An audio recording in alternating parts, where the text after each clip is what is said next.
More than 19 million U.S. workers and counting have quit their jobs since April 2021, a record pace disrupting businesses everywhere. Companies are struggling to address the problem, and many will continue to struggle for one simple reason. They don't really understand why their employees are leaving in the first place.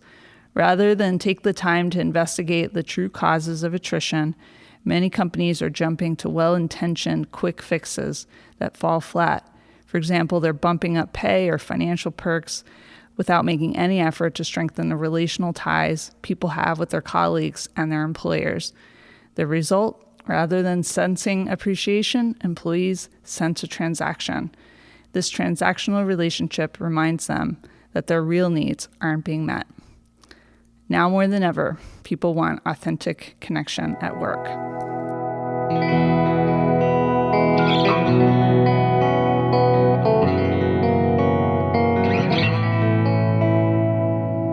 Welcome to the Behaviorist with Work Wisdom, where we help you adopt high-performance mindsets, behaviors, communication, and culture.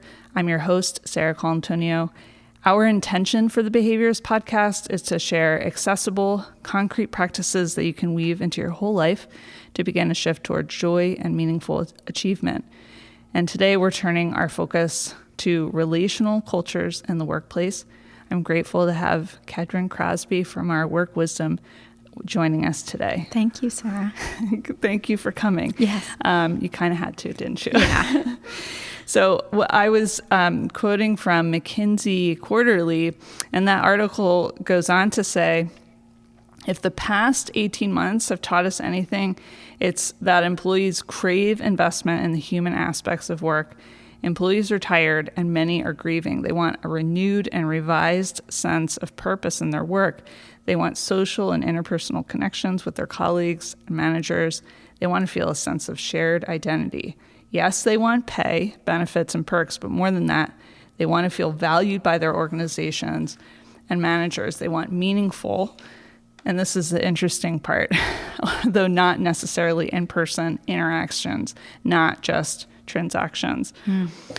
So this was a massive study across many industries, many different countries.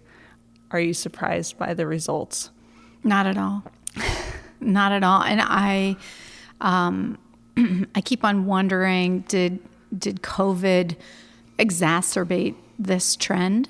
Did the pandemic exacerbate the trend because people started thinking about what's truly meaningful to them over the last year and a half? But no, I feel like this has been written on the wall for years, and we've been seeing it in a variety of ways. Obviously, Work Wisdom is all about emotional intelligence, how to be human at work, how to have whole person workplaces and cultures. Not surprised. Not surprised. I think what was surprising was that data in that article in McKinsey, where they talked about why people are leaving the workplace. And sorry if you're going to get to this later in the podcast, but there was some statistic about the number one reason why they were leaving their jobs was because they didn't feel valued by their organization. And I think that was 52% of people. Yeah. Were you going to quote that? No. Oh, okay. And then the second highest was close behind, and I think it was still around 50% of people were leaving their workplaces because they didn't feel valued by their manager. Yeah. And then it was in the 30s about not feeling a sense of belonging. Okay. So, Yeah. I mean, but those numbers were surprising. That half of people are leaving their jobs because they don't feel valued. I mean, that's not something that costs much. Right. Right? Yeah. So anyhow, kind of shocking. So in order to attract talent or retain talent when so many people are leaving, the authors suggest going through a series of questions to do a self-check in your own organization. So I want you to tell me what you think of some of these questions. One of the self-check questions is, do we shelter toxic leaders? I mean, that's everything. Yeah. As the kids on the Instagram would say, that's everything. I mean, yes, toxic leaders destroy workplaces. They destroy the relational aspects of workplaces. And since we know people want to have relational workplaces, they're moving towards relational workplaces. Getting rid of the toxic leaders should be priority number one, in my opinion. So, one bit of data that I really love was from an article in HBR in 2020, March 2020. The article was called "How to Spot an Incompetent Leader." There was this interesting assessment in there that we've batted around at Work Wisdom. But there's a data point that says the economic impact of avoiding a toxic worker is 2 times higher than that of hiring a star performer. So when you think about what we're doing in the workplaces, very often we're trying to attract star performers. We would financially and otherwise be wise to look for the toxic workers and just eliminate them. We'd go farther faster, wouldn't we? Yeah. And it reminds me of a question that we often ask people, on their teams, what are behaviors that they should drop versus what do we need to start adopting? Yeah. And same concept here. It's like essentialism. Right. Yeah. What do we need to get rid of? Yeah. And this is an interesting question. Is our work environment transactional? What do you think of that one? Well, I think that most work environments have been created to be transactional. And this might be a holdover from Frederick Taylor and the Industrial, Revolution, and this idea of management versus leadership. So management is the science of creating efficiency in the workplace. Now, leadership is more about vision casting, inspiring, motivating, building relationships. So I don't want to condemn management, but management, the science of management is about creating efficiencies, evaluating work, and it can feel more transactional than relational. So it might also just be understanding the difference and then having workplaces shift in the direction of relational, leading, inspiring, motivating when it's necessary. Management is also really important sometimes. Okay. And maybe that question is more like, is that the underlying vibe versus when it's used, when it's needed? Okay. Another question is, are our benefits aligned with our employees' priorities? We need to listen. We need to observe and listen. So we need to ask our employees, what's meaningful to you? What would make you feel valued? And then we have to listen. And then we need to put resources behind what we hear. So many people are saying that their families are increasingly a priority. Some of that is because there weren't daycares and kids weren't going to school. So we had to pay more attention to family life. And so thinking, what does that portend for our organization? How can we resource the priorities of our people if our people's priorities are family? Yeah. So it may be that it's health, it may be that it's well-being, balance.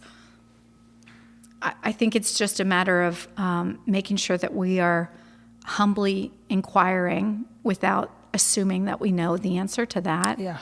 And then being extremely serious about aligning the resources and behavior with what we hear. The last question, there's more questions in this, but I just wanted to see what you thought of them. The last one I'm going to ask you about, I think you're going to like this one. It's, are we building a sense of community? That's so good. Yeah. Yeah.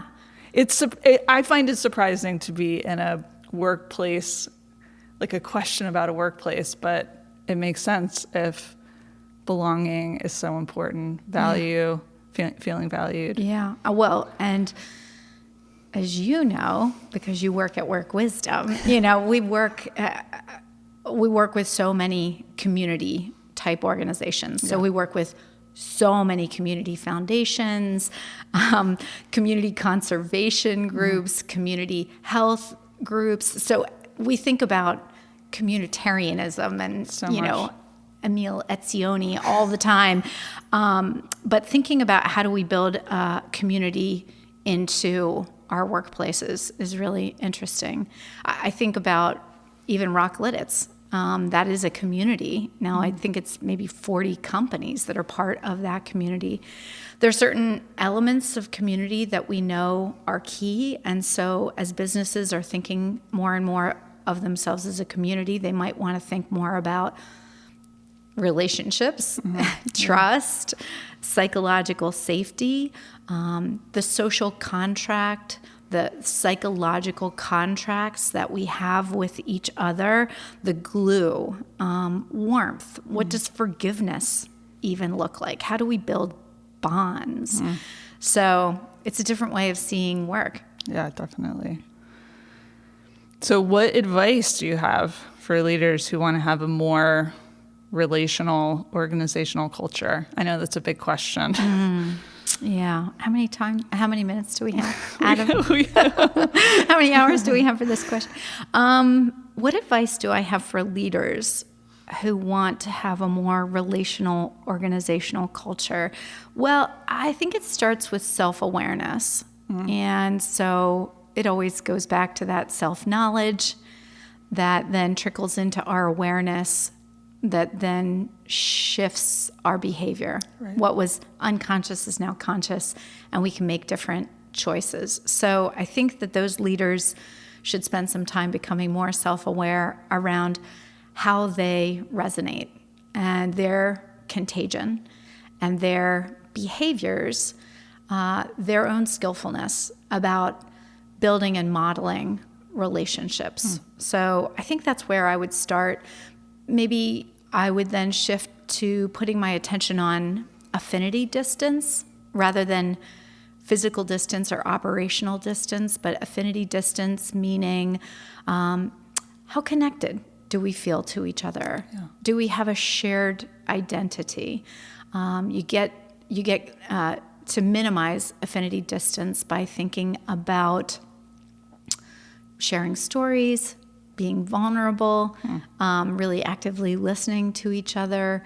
So that would probably be the second bit of advice I would give to leaders who are trying to shift towards a relational organizational culture. What do you think? You're actually writing our book right now, which is called Relate, which is all about relationships in the workplace. What else? What advice would you give to leaders? Well, just when you were saying affinity distance, then the leader would really need to think about creating those moments.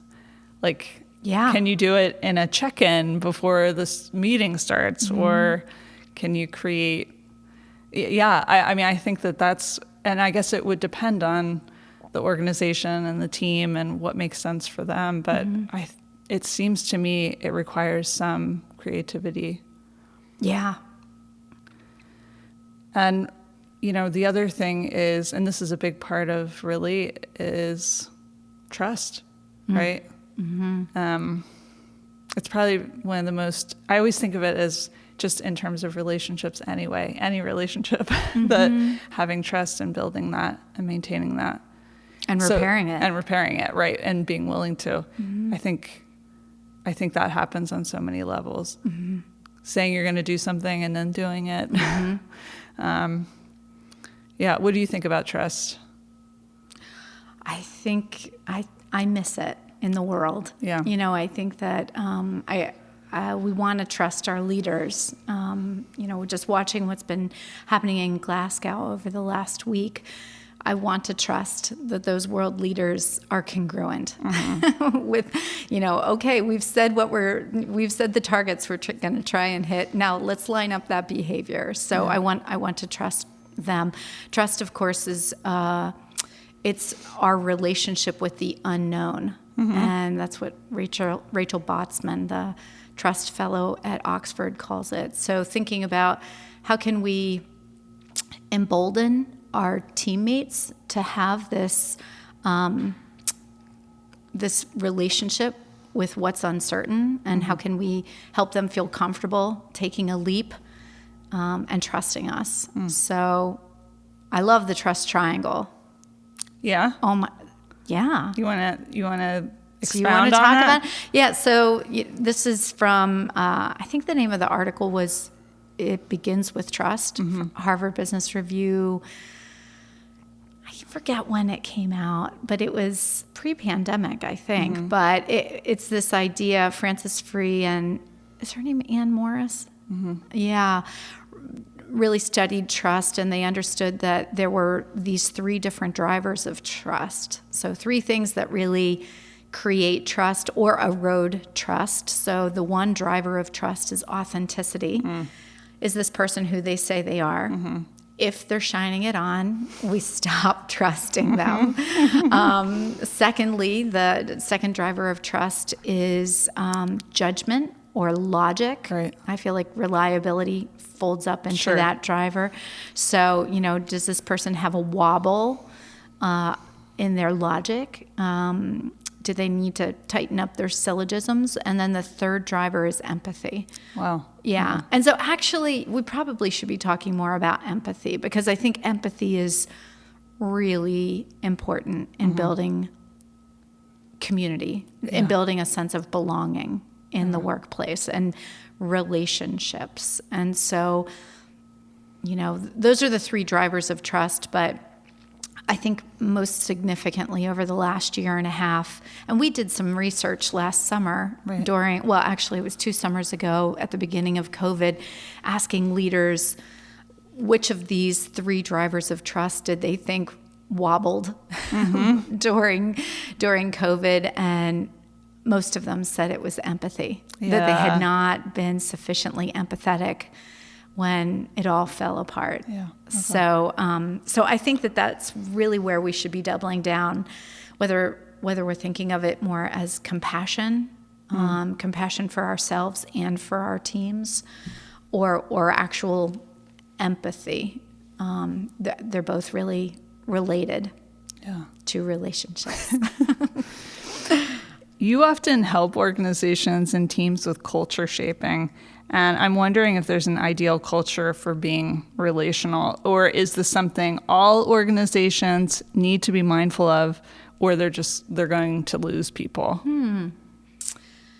Well, the literature, the research. So we sometimes use the competing values framework, which is a positive organizational behavior tool out of University of Michigan. So in the competing values framework, there are 4 types of culture. There's hierarchy, there's family culture, there's market culture, and there's adhocracy. And so that family culture, they call it clan culture, we call it family culture, is all about relationships. Yeah. Okay. And so that's traditionally been the one that I would say, yep, that's the one that if you're really thinking about building relationships, that would be the type of culture. However, I think things are changing. Also in the Groisberg model, the integrated values framework, there's a culture type. There are 8 different types of culture in that framework, and one is called the caring culture. So that would be the one that really is focused on relationships, sense of belonging, compassion, empathy. However, this is what I think, and I don't have any data on this, but I think that right now in history, all the types of culture are benefiting from leaning into relational practices. Yeah.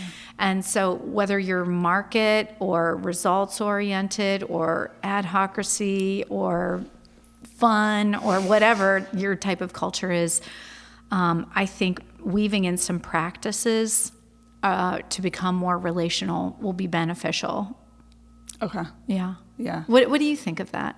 Yeah, I should hope so. Okay. It seems to stark to say, yeah, you have to be this kind of culture. Well, and we could probably have a whole podcast on this, because over the last couple of years, I've seen cultures that are actually truly market cultures, and they start trying to pretend that they are family culture. Mm-hmm. And so they're doing all these behaviors that are not market culture, that are more like highly collaborative family culture, and it doesn't work for them. Mm-hmm. And so we have to work with them and say, it's okay to be market culture. Mm-hmm. Own it, embrace it. And you can like each other too. You don't have to, it's not Mad Men, right. But so it's okay to be who you are. You don't have to quote Brene Brown all day long. Yeah. And you can still be yourselves. Okay. Sorry, Brene Brown. But some organizations should be quoting Brene Brown all day long. Yeah. But others, maybe they don't need to. Maybe they need to look at their P&L. So in doing some of this research for Relate, there are a ton of benefits to, having a relational culture. So besides attracting talent, what sticks out to you as a benefit, or as more benefits to having a relational culture? I was talking to a client about this the other day, and this might be another podcast.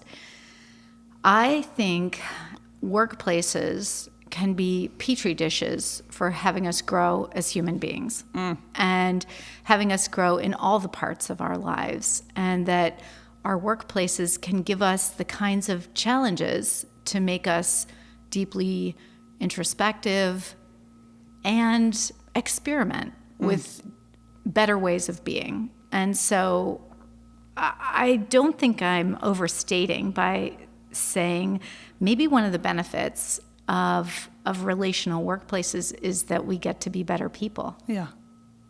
Or at least to try. Yeah. Yeah. Okay. In all the parts of our lives. Yeah. So we might learn something about listening or humility or connection at work, and then take it into our family life. And that helps us grow the whole way around. Yeah, beautiful. I love it. I'm so grateful to you for being part of this movement of helping others in the workplace to enhance their individual and collective team performance. Thank you, listeners, for downloading The Behaviorist. We do hope you'll subscribe. Please reach out to us through our website, workwisdomllc.com, where you can enjoy Work Wisdom Press and Productions, ask questions, and give suggestions of topics you'd like us to explore in future episodes. As is our custom, we'll leave you with a quote. This is in Vivek Murthy's book, Together. He says, "Friendship is fundamental to successful professional relationships. It's in our relationships that we find the emotional sustenance and power we need to thrive."